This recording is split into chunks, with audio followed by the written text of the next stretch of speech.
কৈছে যদি বিজেপি চৰকাৰ আহে তেতিয়াহ'লে আমাৰ চৰকাৰী শিক্ষাখণ্ড আমূল পৰিৱৰ্তন আনিম। এইজন হিমন্ত বিশ্ব শৰ্মাক আমি আহ্বান জনাইছো, ৰাইজৰ জাতীয় মই ৰখাই দিছো।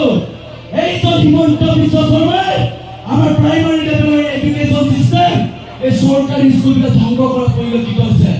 আইবাতি আমাৰ কণ ল'ৰা ছোৱালীয়ে গুণগত শিক্ষাৰ পৰা বঞ্চিত হোৱা পৰিলক্ষিত হৈছে। ক্লাছ 8 9ত পঢ়ি আজি তাইগলৈকে আমাৰ গ্ৰাম্য অঞ্চলত আজি তাইগলৈকে নিজৰ চিগনেচাৰ লিখিব নজনা ছাত্ৰ ছাত্ৰী আজি সৃষ্টি হৈছে। তাৰ কাৰণে দায়ী কোন? তাৰ কাৰণে দায়ী হিমন্ত বিশ্ব শৰ্মা। এইজন হিমন্ত বিশ্ব শৰ্মাই চৰকাৰী স্কুল পৰিৱৰ্তন নামত কৰিলে নিজৰ ঘৈণীয়েকৰ নামত বান্দিয়া ইণ্টাৰনেশ্যনেল স্কুল প্ৰতিষ্ঠা কৰা হ'ল। যিজন হিমন্ত বিশ্ব শৰ্মাই প্ৰাইভেট স্কুল প্ৰতিষ্ঠাৰ কাৰণে কোটি কোটি টকা কমিশ্যন কৰি এই স্কুলবিলাক মালিকৰ পৰা কোটি কোটি কমিশ্যন খাই প্ৰাইভেট স্কুলৰ ভজন মৰা পেনিকিত নহয়।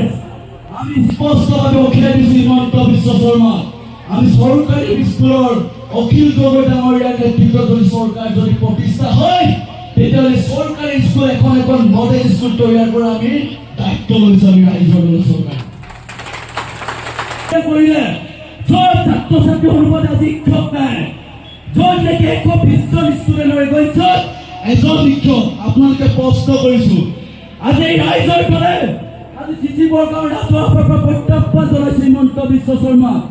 য'ত 120জন ষ্টুডেণ্ট তাত যদি এজনীয়া শিক্ষক থাকে, তাত যদি দুজনীয়া শিক্ষক থাকে তেতিয়াহ'লে আপোনাৰ মোৰ ল'ৰা ছোৱালী গুণগত মানদণ্ড শিক্ষা পাব পাৰি নেকি ৰাইজ? কওক। আজি বান্দিয়া ইণ্টাৰনেশ্যনেল স্কুলত লাখ লাখ টকা চিণ্ডিকেটৰ পইচাৰে একেলোকে বান্দিয়া স্কুল নিৰ্মাতা কৰিলে। একেলগে ঘৈণীয়েকৰ নামত আজি চাহ বাগান প্ৰতিষ্ঠা কৰি ক্ৰয় কৰি একেলগে নিজৰ প্ৰপাৰ্টি পৰা পৰিলক্ষিত হৈছে। ৰাইজ আজি পৰিৱৰ্তন হৈছে। পৰিৱৰ্তন হৈছে কাৰ হৈছে? পৰিৱৰ্তন হৈছে হিমন্ত বিশ্ব শৰ্মা চৰকাৰৰ চিণ্ডিকেট পাই নেতা প্ৰতি এই নেতা মন্ত্ৰীসকল।